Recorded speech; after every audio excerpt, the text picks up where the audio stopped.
Olá, olá pessoal, seja muito bem-vinda, muito bem-vindo a mais um episódio do podcast Mulheres que Transformam o Mundo. Eu sou a Priscila Leitner e aqui a gente conta histórias, a gente se inspira, enfim, a gente fala de pessoas e de jornadas que são inspiradoras. E hoje eu tenho uma convidada muito querida, muito especial, que é a Mara Ceroni.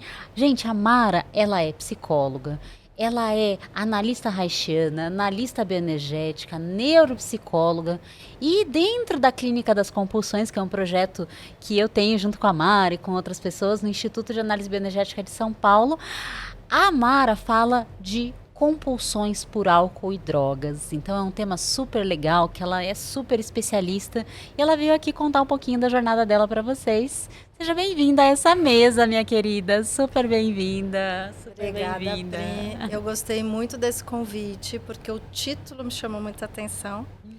E eu fiquei pensando, né? O que será que é, né? Mulheres que transformam o mundo. Será que a Pri está considerando que eu faço parte dessas mulheres, o que seria uma honra? Será que é para eu falar das mulheres que eu acho que transformam o mundo? Fiquei com essa dúvida. Uhum. E na dúvida eu vim com as duas propostas. Vou ser sincera. Olha, que legal. Aqui a gente aproveita isso, aproveita tudo, aproveita o que vem do coração, né? Mara, pra gente começar, porque tem um monte de gente aqui nesse universo aqui que não te conhece, né? A gente tem um projeto há anos juntas, né? Eu até estava conversando com a Leia, nosso projeto vai bater aí 8 anos, 9 anos, né? Então, enfim, a gente tem um tempão juntas, né? Desde o grupo de estudos e tudo mais, mas as pessoas não te conhecem. Me conta um pouquinho, assim, né? Desse lugar de especialista em álcool, drogas, neuropsicologia, mais toda a parte corporal aí que você foi, né? Construindo. Conta um pouquinho da tua história, né? Antes de falar de outras mulheres, conta um pouquinho da tua história e da onde que veio também essa questão das compulsões, essa questão da compulsão por álcool e drogas. Conta um pouquinho disso pra gente. Tá. Na verdade, a minha vida foi transcorrendo meio ao acaso, né? Apesar de que eu não acredito nisso, Também não mas acredito. nada foi muito planejado, né? Então, eu cursava psicologia ao mesmo tempo que eu estava absolutamente embrenhada e dedicada ao mundo das artes, né? E aí eu fiquei muito interessada numa abordagem corporal dentro da psicologia, que na época quem me deu aula foi Ercília. E eu falei, nossa, isso é muito diferente. Quer dizer que realmente esse corpo fala, o meu corpo fala, né? O meu corpo pode ser lido, né? E aí eu enveredei, acabei o curso de psicologia, enveredei na análise haitiana, que são mais 3 anos de especialização, e gostei muito disso, né? E não fui para análise bioenergética de imediato. Tá. Por quê? Porque nas contingências da vida eu me formei, fui trabalhar com crianças, com autistas e síndrome de Down. Nas contingências da vida eu fiquei desempregada. E aí procurando emprego eu fui parar numa clínica de álcool e drogas. Olha. E aí quando eu me vi trabalhando com algo que eu não tinha a menor ideia, porque no curso de graduação a gente não tem, Quase né? nada, né? Eu falei, bom, eu vou precisar estudar sobre isso. E aí que eu decidi fazer um mestrado, fui fazer na Unifesp, com alunos de medicina, para entender um pouco de como funciona o cérebro, de como essas substâncias atuam no cérebro, enfim, o que acontece. Sim. E aí, então, virei neuropsicóloga, meu mestrado foi dissertação sobre o uso de drogas, e na área de ciências, né? Então, o que acontece? Quando eu fui para esse universo, eu não fui pensando que eu queria ir. Mas aí eu me apaixonei. Aconteceu, né? Aconteceu, né? E eu me apaixonei de tal forma que eu não parei mais de estudar. E aí reencontrei a Leia, que tinha sido minha professora no SEDES, onde eu fiz análise haitiana. E ela disse o que você faz da vida, e eu contei, e ela disse, vem para cá para o Instituto. E ela tinha a ideia já de montar um grupo de compulsões. E foi aí que eu fiz minha formação em análise bioenergética, e a gente se encontrou e criamos o nosso grupo que está aí já acontecendo há 7, 8 anos. Sim. Uau! E você sabe que aqui nessa mesa eu escuto muitas histórias. E muitas vezes é muito recorrente, inclusive na minha própria história, essa coisa assim, aconteceu, né? Aconteceu de você estar desempregada, de você bater numa clínica e isso acontecer na sua vida, né? Aconteceu e ficou. E ficou. Porque tem coisas que acontecem e passam. Mas tocou teu coração. Deu liga, né? Deu liga. Não E é assim, à toa. gosto muito até hoje. Gosto muito de trabalhar com isso. Tem pessoas que falam assim, não, é pesado, é isso, aquilo. Mas assim, é extremamente recompensador você poder ajudar alguém que às vezes não vê saída, acha que está no fundo do poço. Sim. E as saídas existem, né? Existe. Sempre, né? Sempre existe. E eu acho que assim, a gente precisa cada vez mais de profissionais que acreditem que isso é possível. Ai, que lindo que você está falando. Porque que eu tenho essa tese, sabe, Mara? De que o profissional precisa acreditar, né? O desejo do profissional, ele também faz parte do negócio, né? Porque às vezes tem profissionais que eles tratam algumas coisas que eles mesmos não acreditam que é fácil de resolver. Daí não fica fácil, né? Acho que nada é fácil, né? Nada é fácil. Acho que precisa meio de empenho, a gente precisa do intelecto, a gente precisa estudar, mas a gente precisa de entrega. Eu acho que a gente precisa abertura. de entrega de corpo e alma, né? E acho que acreditar no que você faz, né? Que é isso, né? Então, assim, você pode até, de uma certa maneira, emprestar o teu desejo para o paciente nesse sentido de que você acredita que é possível, né? Sim. E aquela velha frase, né? Não sabendo que era impossível, ele foi lá e fez. Foi lá e fez. E daí dá certo. E daí dá certo. Eu acho que isso é uma coisa que se fala pouco, né? Do desejo do terapeuta, mas é uma coisa que tem me tocado. Por isso que você falou, eu já, fui para esse lugar porque tem me tocado muito, assim, né? Até como supervisora mesmo, assim, sabe? Enfim. E nessa jornada toda, né? Daí você vai fazer o mestrado, e daí você continua estudando, que eu sei, né? Que você continua estudando. É um pouco do nosso jeitinho, eu compartilho. Para onde que você tem ido pensando nas compulsões? Como que tem sido, assim, o teu devaneio atual? Para onde que você está olhando, assim, né? De tantas coisas que a gente pode olhar. Divide um pouquinho. Então, eu gostaria mesmo de dividir. Eu trouxe contribuições, se você me permitir. Claro, quero ler um trechinho, claro. porque é aí que eu estou indo. Eu acredito que para trabalhar com as compulsões, a gente precisa um pouco desse olhar. Eu vou trazer 2, 3 parágrafos só. Beleza. É novo, mas é velho. Então, assim, uma das grandes mulheres que eu acho que transformou e transforma o mundo é Clarice Lispector. E esta outra mulher que eu quero falar, essa sim eu conheci recentemente, é Helene Cixous, que ela tem uma leitura a respeito do que é a mulher, que eu quero contribuir, e que daí eu faço totalmente gancho como eu enxergo as compulsões. Perfeito, bora lá. Eu não sei se eu estou viajando demais, Não, a vocês gente vão me gosta. dizer. Primeira frase que eu gostaria de ler. Esse é o livro que se chama A Hora de Clarice Lispector. Sou uma mulher e o amor da voz. Nada é mais poderoso do que o toque íntimo de uma voz velada, profunda, mas reservada, vindo despertar meu sangue, o primeiro raio de uma voz que vem ao encontro do coração recém-nascido. Há aquelas cujas vozes baixam como uma chama, mal falam, mas chegam ainda mais perto do segredo das coisas. Baixam até o chão, se deitam, tocam com a mão o chão imperceptivelmente trêmulo, escutam a música da terra, o concerto da terra com todas as coisas. Há essas mulheres, cujas vozes percebem os sinais da vida em seus ínfimos começos. Se elas escrevem, é para cercar o nascimento da vida com os cuidados mais delicados. Elas me ensinaram que a ternura é uma ciência.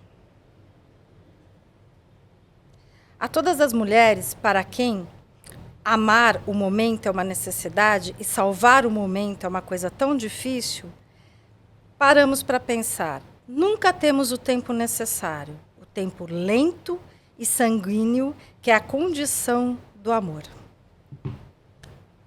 Ternura é uma ciência. Amei. Uau. Pois é. E o tempo do amor, que ele é lento e necessário. Então, por que eu ligo isso com compulsão? Compulsão nada mais é do que fuga e rapidez. Se eu puder sintetizar, né? Sim. esses 8 anos de estudo, eu diria que compulsão é isso. É não estar presente, é estar sempre fugindo, não se sabe direito de quê, e com pressa. Né? Então, a gente trabalha muito no nosso curso, né? Desde o Bauman lá, com o tempo líquido, etc. Mas, assim, a pressa não só é inimiga da perfeição, como é inimiga de ti mesmo. Sim. Bom, eu moro em São Paulo. Aqui tudo é apressado. E se você não estiver apressado, inclusive, você não é bem visto. É esquisito. É esquisito, na rua vão te buzinar, vão te xingar, que você está com tempo, você está com tempo livre, que pessoa é essa? Né? Só que a lentidão do tempo é importante para você se recriar. Sim. E a ciência da ternura, ternura como ciência é a coisa mais linda que eu já ouvi na vida. É o que você pode dar ao seu paciente, dar à pessoa em desespero, para que ela acredite, para que ela saia desse fundo de poço, para que ela saia da desesperança, para que ela tenha um olhar, que é um olhar de ground, que a convide para a vida. Sim. Não é? Então, assim, resumidamente, eu estou falando de compulsão, estou falando de tratamento de compulsão e estou falando por onde eu navego atualmente. Lindo, lindo, lindo. Eu acho que num mundo cada vez mais compulsivo, rápido, intenso, impulsivo às vezes, né? Acho que quando a gente fala da ternura como ciência, quando a gente fala da velocidade, quando a gente abre espaço para se reorganizar, eu acho que a gente está indo na contramão, mas acho que a gente está indo para um lugar mais saudável.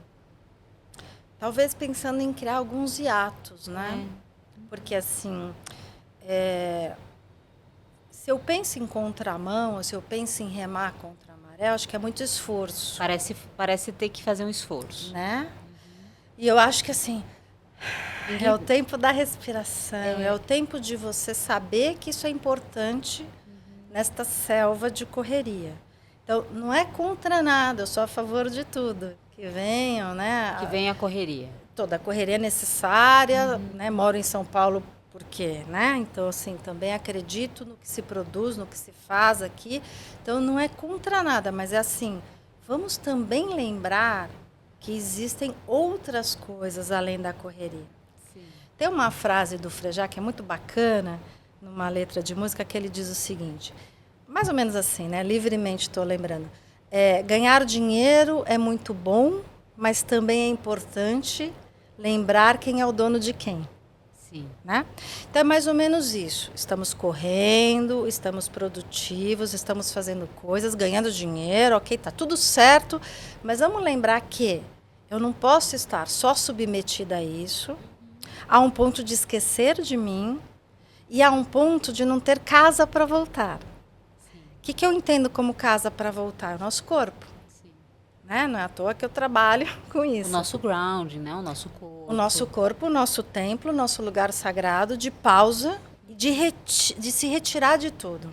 Eu lembro que eu fiz uma live bem no meio da pandemia e era uma live sobre o uso de tela, de celular, de uma hora que estava todo mundo só usando a live. Né? A live na tela também. Tudo isso. Mas eu fiz uma proposta. Eu falei, olha, no final eu fiz com uma colega do Rio de Janeiro, uma pós-doutora em educação, que é a Adriana Bruno, e no final a gente fez esse convite, olha, quando acabar essa live, ninguém vai pegar o celular, vamos ver se vocês conseguem e dormir sem olhar se tem mensagem. Né? E claro, todo mundo tinha um contato e tal, ninguém conseguiu. Porque quando a gente se distancia da tela e do mundo virtual e do mundo da mídia social, de tudo isso, é como se a gente estivesse perdendo algo. Então, agora eu estou aqui com você, estou sem tela, certo? Certo. Sei lá quanto tempo vamos ficar aqui. Hora que acaba, opa, deixa eu olhar o que... É na hora. É né? na hora. É na Exato. hora. E essa sensação de perda, ela mexe com instintos nossos, né? E que daí parece que a gente precisa sempre estar ali no estímulo. E quando a gente não está no estímulo, tem a sensação de perda, seja a perda da informação, seja a perda do contato com as pessoas, mas tem até uma perda do estímulo até químico, luminoso dessa tela para a gente, né? Tanto é que a gente fala hoje em dia de dependência de tela, né? E se tem uma dependência, é porque a ausência da tela pode causar sofrimento, né?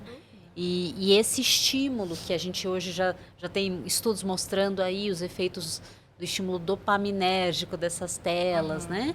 Até estudos falando das compulsões por telas, né? Eu tenho uma paciente, mano, que ela tem uma compulsão pelo TikTok. E ela disse que ela fica lá no TikTok e quando ela vê, passaram 6 horas. Não é assim, tipo, meia horinha ela perdeu ali. Passou 6 horas quando ela viu. E esse lugar para ela é tão desconectado, mas é desconectado do corpo, mas quando ela volta para o corpo, ela não sabe existir nesse corpo. E daí ela fica com aquela coisa, não, mas o que está acontecendo ali? E são várias camadas. Tem a coisa da informação, eu estou perdendo informações. Tem a coisa do, eu estou perdendo contato com pessoas que eu sigo.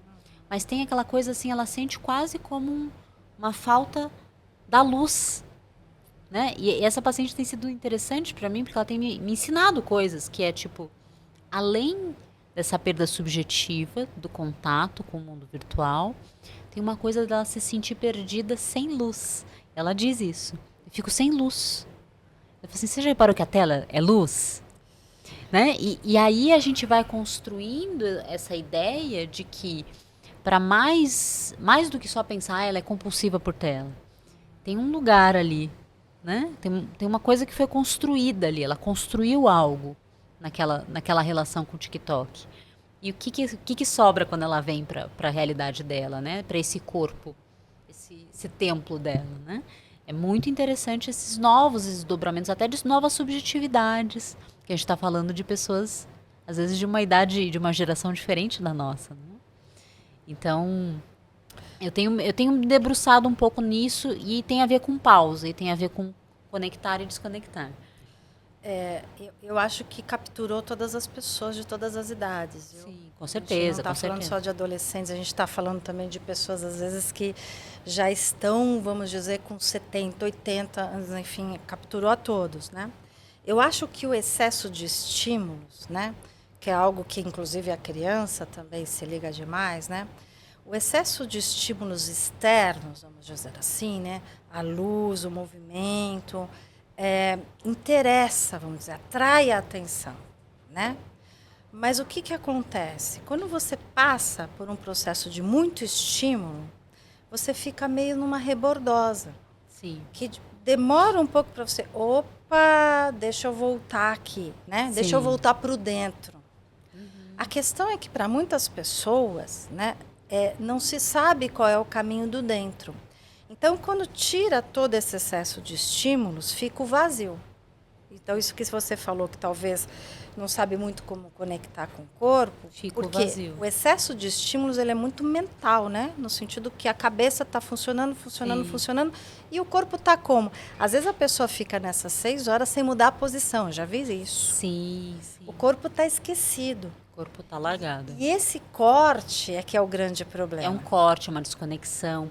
Mas tem um estudo, Mara, muito interessante que eu li, que assim, cada pessoa tem um X de dopamina no corpo dela, né? Uns têm mais, outros têm menos, é singular para cada pessoa. E daí esse estudo mostrou assim, a pessoa tem um X lá. Ela recebe estímulos de tela, né? Das redes, não precisa ser só de redes, pode ser de filmes, enfim, qualquer coisa. Aumenta a dopamina. E daí eles medem depois. E esse depois é menor do que o X inicial. Ou seja, é um estudo interessantíssimo, é recente, foi desse ano. Ou seja, mostra que a pessoa perde o potencial de autoexcitação natural frente a esse estímulo de tela. É fantástico em termos de neurociência esse estudo, né? Ou seja, olha o risco que a gente corre levando em conta dependências, né? Porque se é uma coisa ali naquele dia, ok. Mas e se é uma coisa continuada? E se é uma coisa com as criancinhas bem pequenininhas, né? Com os bebezinhos? E que impacto que isso vai ter? Tendo em vista que a dopamina é um neurotransmissor da excitação, do prazer, e que isso vai diminuindo com essas excitações desses estímulos de tela, né? Então, assim, eu achei curiosíssimo, achei interessantíssimo, mas que no nível subjetivo a gente pode encontrar a mesma coisa também, né? Então, mas eu encontrei isso quando eu fiz minha pesquisa e eu achei que eu não ia poder defender porque eu falei, bom, eu fiz toda uma testagem sobre efeito de álcool e drogas nas pessoas, nos voluntários, e eles tinham resultados muito melhores do que as pessoas que não usavam álcool e drogas. Eu fui desesperada a falar com o meu orientador e falei, olha, essa pesquisa não vai acontecer porque de verdade eu vou incentivar as pessoas a usarem álcool e drogas. Que é mais ou menos isso que você está falando. Então, por que a pesquisa é importante? Porque se eu for mensurar, né, por exemplo, os níveis dopaminérgicos, enquanto a pessoa está jogando, enquanto ela está na tela, vai falar, legal, use mais. Isso. Certo? A questão é o pós. Eu demorei quase 2 anos para poder achar esse resultado. Para entender isso porque também. eu tive que fazer em vários momentos essa testagem, então o follow-up dos Foi pacientes. longitudinal, né? Para poder pegar o pós-uso, porque daí parou de usar, entrou em abstinência, caiu total. Sim. Então, sim, você está dando o que você, em tese, precisa, mas você está roubando também de potencial você natural. a capacidade dessa autorregulação, vamos chamar assim, ou dessa produção, né? E eu acho que isso não é informado. Eu acho que tem muitas coisas que as pessoas não sabem a esse respeito. Até porque eu acho que a neurociência ainda está engatinhando, né? Em termos de tudo que ela ainda pode descobrir, acrescentar, né? Então, eu acho que a gente tem ainda um mundo de ciência pela frente, né, Maria? A gente que gosta de pesquisa, gosta de estudar e gosta de se dedicar a esse lugar, eu acho que esses achados, eles vão corroborando com coisas que a gente até já viu, às vezes até já viu na clínica. Até a gente pode pensar numa questão até reichiana de interpretação disso, né? Ou seja, é uma excitação que ela é externa, né? Ou seja, ela não acrescenta nesse potencial de excitação natural da pessoa. Mas qual que é a consequência disso? Né? Na busca pelo prazer, na busca né, de autorregulação, né? Talvez a gente não saiba ainda, mas é possível que a gente danifique sistemas de autorregulação, inclusive. Né? É bem provável, é bem provável. Porque, de novo, é muito mais relação com o externo do que com o interno. Com o interno. Né? E eu fico pensando também, né, nessa ideia de fuga, né? O quão desestimulante está a vida, né, de quem fica capturado 6 horas por algo, entende? Porque, assim, lá tem movimento, lá tem isso, lá tem aquilo, mas, assim, é a minha vida o que tem. Sim. Né? Então, assim, é importante a gente conseguir transformar, eu acho, a nossa vida num lugar tão interessante que eu precise focar menos, né, da janela também. Porque lá fora estão acontecendo coisas, eu ouço muito isso também das pessoas, né? Ai, não posso perder tudo que está acontecendo lá fora, né? Então, lá fora da minha janela, o mundo está acontecendo. E aqui dentro não tem nada acontecendo. Não, aqui dentro tem tudo acontecendo. Eu acabei de descer em Congonhas e tem um outdoor assim quilométrico dizendo assim: a vida saia de casa, olha só. Saia de casa, tá até no meu Instagram. A vida acontece fora de casa. Ou seja, é isso. A vida acontece fora. E daí a impressão que dá é que o dentro não é interessante, não é bom. Então, mas talvez vamos pensar juntas, né? Talvez isso seja uma realidade para o adolescente. Eu me lembro que quando eu era adolescente, ficar em casa com meus pais era um tédio. Eu queria ir para a rua. O mundo era mais interessante. O mundo era mais interessante. Então, ok, numa fase da vida, eu acho que isso pode ser verdade. Mas quando você se torna adulto, você é responsável por fazer da tua casa, né, o lugar interessante que você gostaria que tivesse sido, sei lá, a casa dos teus pais e não foi. Então, o que eu ouço também? Ah, a casa dos meus pais era muito cheia de gente, barulhenta, desorganizada. A minha casa eu quero agora diferente, eu quero assim, ok. Ou ao contrário, na minha casa não podia levar ninguém, agora eu quero minha casa cheia de amigos. Então, na vida adulta, você pode transformar a sua casa naquilo que você quiser, decorar como você quiser, né? Essa é a diferença. Então, talvez uma fase que seria da adolescência estendida para uma vida toda. Porque se o tempo inteiro eu acreditar que o mundo, né, e que a minha vida, que a vida acontece fora, está o tempo inteiro fora, aí eu me perdi de mim. Né? E a dificuldade da construção desse grounding quando se acredita que a vida acontece fora. Exato. Né? Exato. Porque daí a pessoa não vai buscar dentro. Né? Parece errado buscar dentro, né? Parece confuso buscar dentro. Mais do que parece errado, não sei se você tem observado, o dentro virou lugar de depressão. Tem muita gente que fala, não, se eu parar, eu deprimo. Se eu parar, eu fico triste. Se eu ficar triste, a tristeza não vai embora nunca mais, né? Então, assim, tem algumas emoções também sendo muito cultuadas, claro, as boas. Quem não quer ficar feliz o tempo inteiro, né? Sim. Mas tem algumas que estão sendo mesmo demonizadas. Parece né? errado sentir tristeza. Né? E daí aí entra a psicossomática, que vai dizer que muitos dos sintomas que as pessoas acabam produzindo tem a ver com isso, com esse não olhar, né? Com essa dificuldade de olhar para si, de se conectar com esse corpo. Né? Eu vejo muito problema alimentar até como um sintoma psicossomático, você já me ouviu falando isso, né? E tem pacientes, eu tenho uma paciente, inclusive recente agora, que ela veio com compulsão alimentar, uma compulsão alimentar severa, ela chegou hipermedicada. Eu olhei para aquilo e falei assim, deu uns 3 tipos de nervoso, hipermedicada, assim, 5 psicotrópicos, uma compulsão severa. E daí ela falou, eu queria tirar os psicotrópicos, alguns, daí eu conversei com o psiquiatra, a gente tirou. E daí ela falou assim, a verdade é, Pri, que eu não gosto da minha vida. Né? E daí eu falei assim, pois é, então não adianta a gente querer tratar a tua relação com a comida se a tua relação com você tá desse jeito. E tem uma tristeza tão profunda que você tá fugindo dela há anos. Então a gente vai ter que olhar para essa tristeza. Claro, e às vezes o único prazer que sobra é comer. Né? Que daí são as compulsões, o lado clássico da compulsão, digamos assim.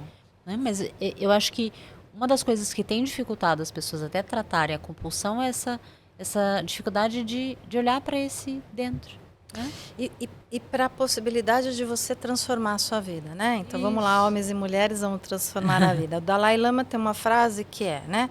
O ontem e o amanhã não te pertence, você não pode fazer nada com eles. Sim. Mas hoje você pode. Então, assim, qual é o grande segredo? Né? Para onde eu tento levar os meus pacientes? Né? Para poder dizer, hoje eu estou feliz. Hoje eu estou bem. Né? Porque é hoje que importa. E se eu alcançar isso hoje, vai ter um monte de hoje que se soma que virou amanhã. Né? Então, assim, como que eu faço a minha vida ser boa? Eu acho que essa que é a questão. Então, assim, isso não é uma tarefa fácil. Para ninguém é óbvio que não. Né? É óbvio que não, mas necessária. Porque enquanto a vida estiver horrível, as compulsões vão ter lugar. E não dá nem para você tirar, no caso da sua paciente, o comer compulsivo, porque ela vai falar, mas é a única hora que eu tenho prazer. Que é? E daí eles não conseguem, né? Então, vamos aprender outros prazeres, vamos aprender outras formas de se relacionar, né? Isso você vai numa construção a ponto de que a comida em excesso não é o único protagonista. Além até de buscar outros prazeres, eu acho que até aceitar a tristeza, né? Como é difícil. Para ela, foi muito difícil essa sessão que eu falei. A gente vai ter que sentir essa tristeza. Daí ela ficou confusa. Ela falou assim, não, mas é para você me deixar menos triste. Eu venho aqui para isso. Como né? assim? Priscila, você precisa me deixar menos triste. Eu falei assim, não tô te dando uma tristeza. Essa tristeza é tua. E são algumas frases revolucionárias na vida da pessoa. Eu tenho uma outra paciente que diz, quando você me avisou que a tristeza tem fim, porque eu disse, uma hora a tristeza acaba, pode sentir. Eu fiquei livre. Porque essa sensação, né? Se você entrar na tristeza, e essa mistura, essa confusão de que tristeza e depressão é a mesma coisa. Se eu ficar triste, eu vou ficar doente, eu vou ficar com depressão para toda a vida. Então, são os exageros. Né? De novo, a gente está falando de mundo de exageros de estímulos, exageros de informação que não é correta, né? E falta de informação que seja mais realista. Né? Aí, se a pessoa tem as informações realisticamente, ela pode manejar melhor. E que a gente pode fazer uma leitura de Reich-Lowen aqui, né? O quanto que as pessoas não querem sentir, delas não respiram, delas não se conectam, delas ficam cada vez mais com as tensões, com as couraças ali, esse corpo se modifica e esse corpo às vezes até ganha peso, justamente porque é uma pessoa que não quer sentir, né? Ela está apavorada de sentir aquela tristeza porque ela acha que ela vai entrar naquilo. Né? E você falou uma outra coisa importante agora, né? Que é o estar apavorado. Acho que nós estamos vivendo Um apavoramento. um apavoramento coletivo. Acho que o medo tem imperado, Tem. né? E talvez o medo, tô aqui pensando junto, viu? Pensando só agora. O medo tenha tanto lugar porque, assim, se eu estou tentando enclausurar, né, os sentimentos ditos ruins, né, aqueles que eu não quero, e de uma certa forma eles estão batendo na porta, gritando e dizendo, olha, eu quero sair daqui, eu quero sair daqui, eu quero sair daqui, e eu meio que intuitivamente sei que esse sequestro não vai ter um bom final, eu estou vivendo sob ameaça, ok? Sim. Ameaça dos meus próprios sentimentos. Que é um estresse. Que é um estresse que me faz ter medo. Então, assim, qual é o outro sentimento que também fica em alta nos nossos tempos? Para combater o medo, na verdade? O ódio. Não é nem a raiva, é o ódio. Porque na medida que eu estou odiando... Coisa enfurecida, né? Isso me dá A ira. potência. Aparentemente, me põe em pé, eu vou à luta e, entre aspas, esqueço o meu medo. Então, todo esse fenômeno que é do individual para o coletivo, do coletivo para o individual, né, faz com que a gente possa ler esse ser humano, eu digo, numa espécie de uma miséria emocional, numa miséria afetiva. E muita ira, né? Muito. Muita ira. Muito. Né? Veja guerras, veja intolerâncias, veja o trânsito de São Paulo. tem essa ira, assim, né? Que às vezes é o lugar de escape de um sentimento que está ali, muitas vezes, para combater, né? Esse medo. pode sair. Esse pode. sair. Esse está legitimado, esse tem Tá ok. permissão, né? E desde a pandemia eu tenho trazido uma teoria que até vai virar um capítulo de um livro, do meu livro, que é o quanto que as pessoas frente ao medo, frente ao vazio, Mara, é uma releitura de Reich, né? O Reich falou da couraça neuromuscular e eu venho falando da couraça do tecido adiposo, da gordura. E a gordura esquenta o corpo e o medo esfria o corpo. E muitas pessoas que vivem nisso, às vezes, quando elas chegam no meu consultório, elas têm um depósito de gordura, elas têm uma gordura ali que às vezes até é visceral e que uma das leituras psicossomáticas para essa gordura também é esse quentinho que precisou existir ali para a pessoa não esfriar totalmente, né? Como uma defesa desse corpo frente a esse medo que esfria, que dá esse frio na barriga, né? Parece uma proteção também, né? É, para além daquela proteção típica de, sofreu um abuso e ganhou peso e tal, mas é protetivo no sentido de manter aquele sistema menos apavorado, mais funcional, mas ainda apavorado lá dentro, né? Ainda com isso lá dentro. Então, eu tenho pensado muito sobre isso, assim, porque o tecido adiposo ele é importante no nosso corpo, né? Para a mulher não sintetiza hormônio feminino se não tiver gordura no corpo dela, né? Tanto é que as atletas param de menstruar, as anoréxicas param de menstruar, né? Então a gente precisa da gordura no corpo. Mas até que ponto a gente tem uma gordura que também tem uma função, né? Uma função de defesa narcísica, né? É uma coisa que eu tenho pensado aí, feito algumas reflexões, estou escrevendo um pouco sobre isso, mas agora você me falando, eu vou muito para isso, assim, esse medo, que é uma das coisas mais frias, dos sentimentos mais frios, o medo, né? E mais solitário. Mais solitário, o medo é frio.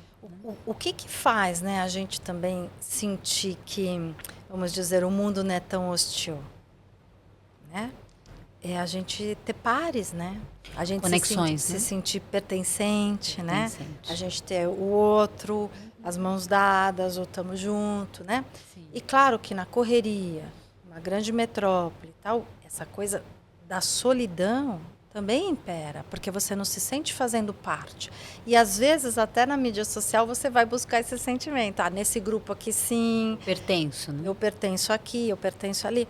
Porque isso faz parte da nossa constituição do social, né? Sim. A gente quer encontrar pares para não nos sentirmos estranhos, né? Não nos Sim. sentirmos fora.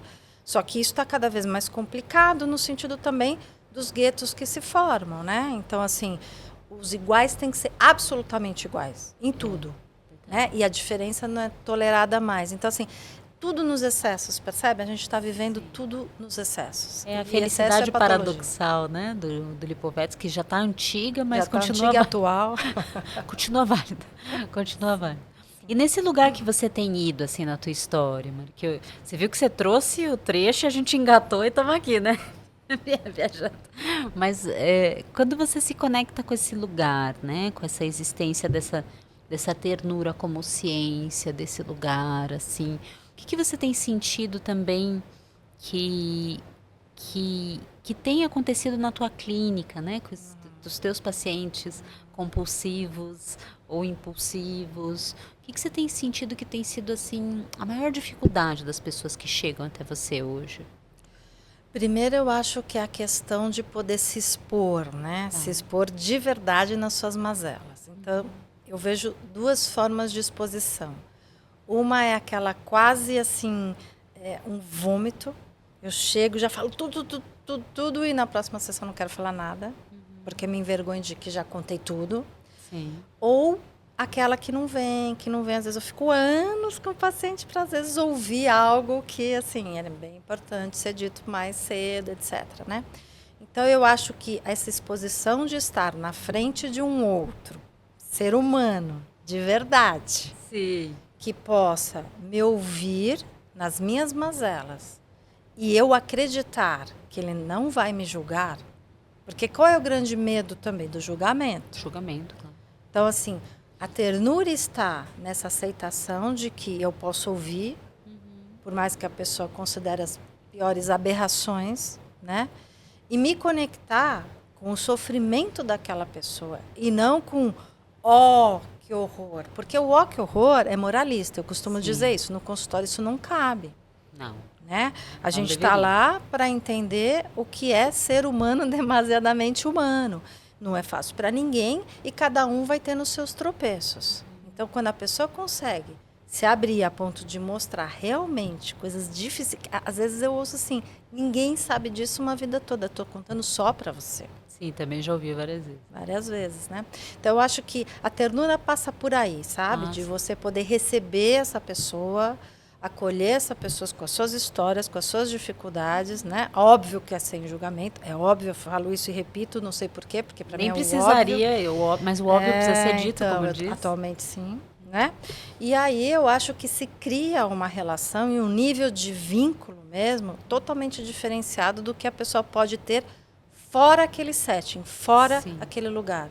É algo que a gente às vezes tem dificuldade de explicar do que se trata esse encontro, né? Porque é um nível de intimidade, de profundidade que às vezes você não tem com outra pessoa, só com o teu analista.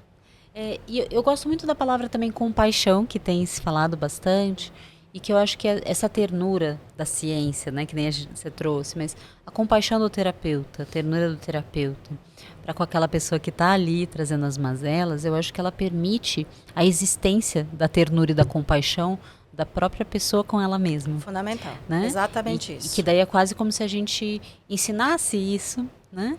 E a gente prestasse um pouco da subjetividade para que essa pessoa consiga falar assim, não, realmente, eu posso ter compaixão por mim, eu posso ter ternura por mim. Né?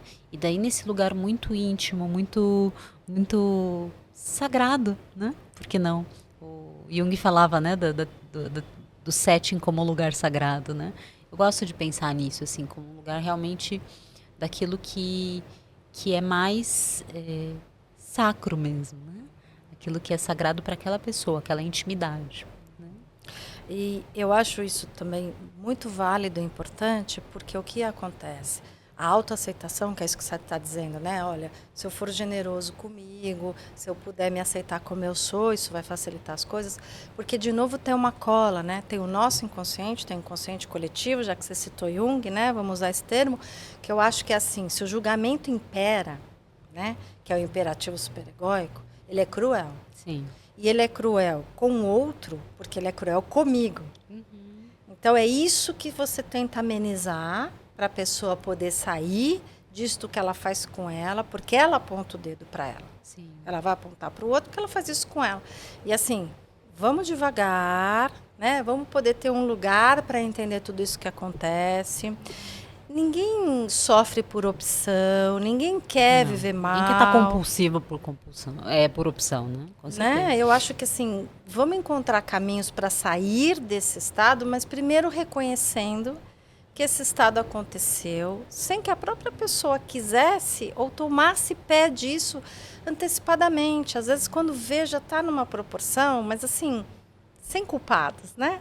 Pra quê, né? Vamos devagar e vamos tentar cuidar disso. E dando isso, a gente empresta, assim, esse olhar, a gente empresta esta forma, porque às vezes a pessoa também não teve este outro para fazer este lugar, né? Então, este outro... Muitas vezes não teve, né? Pois é. Muitas vezes não Então, a gente aprende também assim, né? A gente aprende vivenciando. Então, se nunca teve, ali vai ter, passa a aprender e tudo pode se modificar. Sim, com certeza, com certeza. E isso que você tem percebido que chega mais no consultório, né, na tua experiência aí, eu não sei hoje como que tá também a tua, a tua, o teu foco, a tua expertise de álcool e drogas, se isso continua bem presente na tua clínica, né? Mas conta um pouquinho também do papel do abuso de substâncias hoje, né, nesse mundo que a gente vem falando, né? Conta um pouquinho sobre isso, que eu acho que é bem legal também. Olha, teve uma modificação bem clara, porque assim, antes eu podia até dividir os pacientes, né? Há pacientes que são abusadores de álcool e droga, pacientes que não são. Hoje meio que é tão comum, assim, que todo mundo...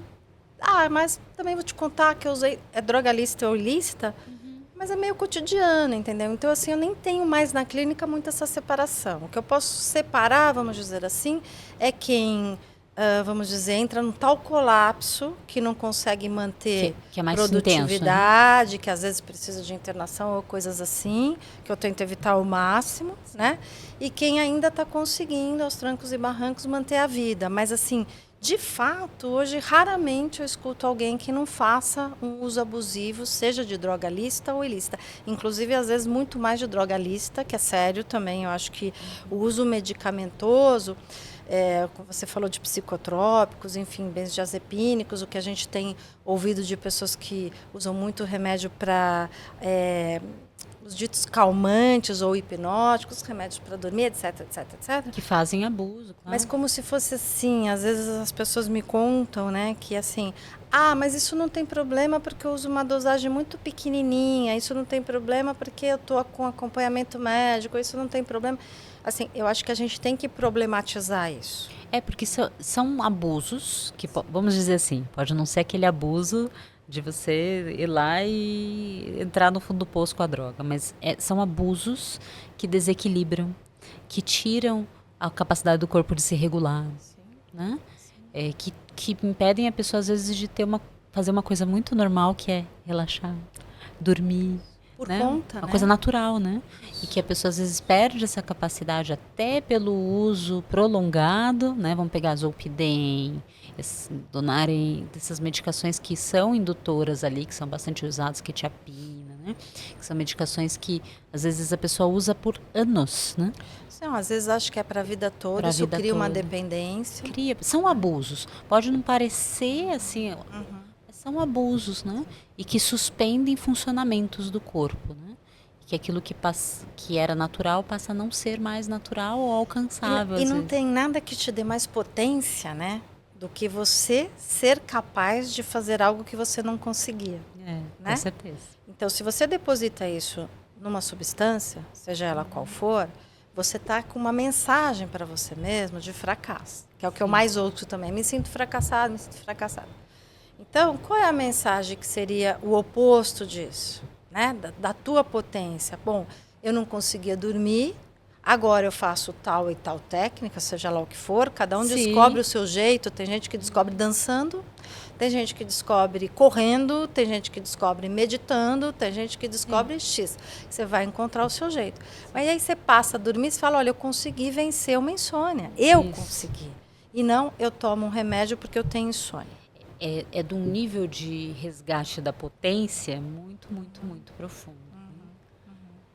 E eu acho que esse é um tema que a gente não cessa, né, de conversar. Faz anos que nós duas conversamos sobre isso, claro, com outras colegas também, Leia, Lisete, enfim. Mas eu acho que a gente não cessa, porque realmente ainda tem muita coisa para se olhar sobre isso, né? E porque é muito atual e cada vez mais, né? E eu acho, falando também um pouco pós-pandemia, né, para nossa área, eu acho que criou-se também, né? Foi muito difícil a pandemia para todos nós, né? Foi. Mas criou-se também mais relação com a psiquiatria, do que exatamente com a psicologia, no sentido do quê? De saídas mais imediatas do desconforto. É Sim. óbvio que se você tomar uma medicação, isso vai acontecer mais rapidamente. Mas, né, eu trabalho com psiquiatras sempre nessa parceria, medicação e psicoterapia. também o trabalho na psicologia. Por quê? Porque a medicação vai dar uma segurada para você poder Até justamente porque ela se não trabalhar. resolve o problema, né? Se for só ela sozinha, né? Ela resolve o sintoma, não resolve o problema que é a base do sintoma. Né? Então eu acho que assim, a gente tem uma tarefa atualmente que é trazer de novo, né, pós-pandemia, de preferência encontros presenciais, né, Conexões. de conexão ali em tempo real, porque assim tudo virou muito tela também, e aí parece, né, pela pressa que não sei o quê, então vamos fazer menos sessões, ou vamos nos ver menos tempo, vamos, mas é um Sim. processo de um processo. intimidade, de continuidade, de frequência, né? Sim, com certeza. Então eu acho que isso ainda é um resgate, porque eu vi que pós-pandemia foi muito urgências, né? Tinha que atender e rápido e todo mundo. Isso agora está numa E hora diferente. Não também. é? Agora eu Sim. acho que a gente já está num outro momento de poder resgatar encontros. Sim. Mara, se você pudesse dar um conselho para alguém que quer chegar no mundo das compulsões, alguém que quer trabalhar com essa demanda que nós trabalhamos, se você pudesse dar uma palavra para essa pessoa, talvez começando, sabe, aquelas pessoas chegando na área ou começando na psicologia, né? O que você diria para essa pessoa? Olha, você sabe que eu sou super amante da psicanálise, sou uma estudiosa, adoro filosofia, mas eu acho que para você lidar com as compulsões, é muito importante que você explore, pesquise, se aprofunde no aspecto biológico. Acho que por isso da neuropsicologia, né? Acho que você tem que entender disso. Sim. Porque não dá só para você ficar nas subjetividades, não dá só para você ficar nas possíveis interpretações, assim você não vai conseguir ajudar este tipo de paciente, né? Esse tipo de paciente ele está numa intersecção, né? A gente fala muito disso, a gente usa até a expressão neonecessidade, né? Que a Joyce McDougall também gosta muito de falar. Não é um termo exatamente criado por ela, mas enfim, essa neonecessidade quer dizer o quê, né? Quer dizer de um aspecto psíquico, mas quer dizer também de uma necessidade fisiológica. Então, é uma intersecção do que seria uma pulsão, do que seria o que a gente tem que olhar de um corpo, né? Que tem, de fato, a necessidade daquela substância, como manejar isso, o que entender desses neurotransmissores, do que entender de uma crise de abstinência. Sim. Então, assim, eu sugeriria que a pessoa que tem interesse em trabalhar com compulsões também pensasse no viés numa corporal, espécie de uma biológico. Especialização, numa coisa, né? Estudar neuroquímica mesmo, né? Anatomia, quer dizer, coisas que eu acho importantes para entender esse tipo de paciente. Legal. Muito obrigada. Que às vezes psicólogo também não gosta. Também não gosta. Adorei o nosso papo, Mara. Adorei você aqui, viu? Eu tenho um ritual nesse podcast, nessa mesa, que todo mundo já sabe, né? Não sei se você sabe, mas eu gosto de fazer voz para o mundo. Como se o mundo não tem uma voz, ele tem um barulho, né? Mas é quase como se eu falasse assim para ti, fazendo a voz do mundo. Mara, muito obrigada por ser uma mulher que transforma o mundo com a sua existência, com o seu conhecimento, com a sua prática clínica, com o seu lado professor. Muito obrigada. Obrigada também, e que bom que você desenvolveu esse projeto, né? Eu trouxe vozes aqui, estamos falando de vozes. Vozes né? de mulheres. Vozes de mulheres. Sensacional, adorei. Pessoal, eu vou deixar aqui embaixo o contato da Mara, né, a rede social dela, para vocês também se conectarem com ela se vocês quiserem, se quiser mandar uma mensagem, contar como que vocês se sentiram ouvindo a história dela. Pode deixar aqui embaixo, a gente vai adorar receber comentários de vocês sobre como que tocou aí o coração